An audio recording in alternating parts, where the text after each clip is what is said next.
Wealthy and fulfilled people do two things differently with regards to their time than miserable and broke people. Hey, I'm Eric, a reformed corporate droid. I crashed out so you don't have to. I help people go from good to great so they can live a life that they're excited to get out of bed for every day. The two things that wealthy and fulfilled people do is they make sure that they have a value on what their time is worth, and they have a really good idea of what's priceless in their world. How do you figure out what your time is worth? For me, I always start with what my business values me at. So when I look at my current job, I'm in commission-only sales. So a sale is $7,000 to $10,000.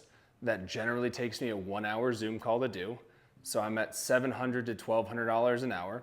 There is some admin time that isn't factored into that. So my business values me at $500 an hour, more or less.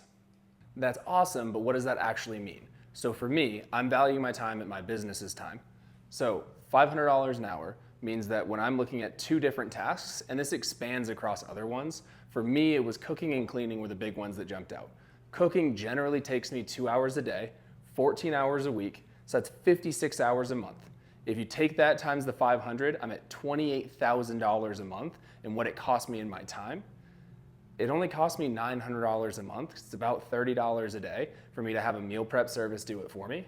And then when we look at cleaning, that was the other thing that I really frankly didn't want to do. And so cleaning was generally taking me 4 hours every other week to go and have a clean place. So 8 hours a month, that's $4,000 every single month. And what that ends up costing me to actually replace, it's $150 every time I have someone come clean my house. I have them do it twice a month, that's $300. Again, the return on investment for this is absolutely insane. It's $900 to get me $28,000 in value, and it's $300 to get me $4,000 in value. And what this ends up meaning is that I'm actually getting 64 hours of my life back. Now, not everything can be a spreadsheet, so the other thing that wealthy and fulfilled people realize is that a lot of things in life end up being priceless.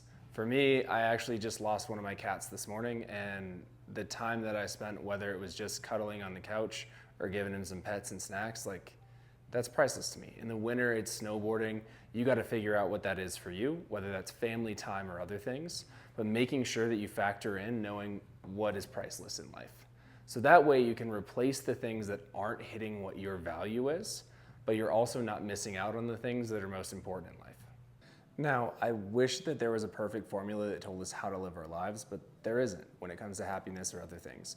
It's just being able to ask yourself those better questions. That way you can figure out how you're utilizing this little bit of time that we have on the planet and doing it in a way that means the most to you.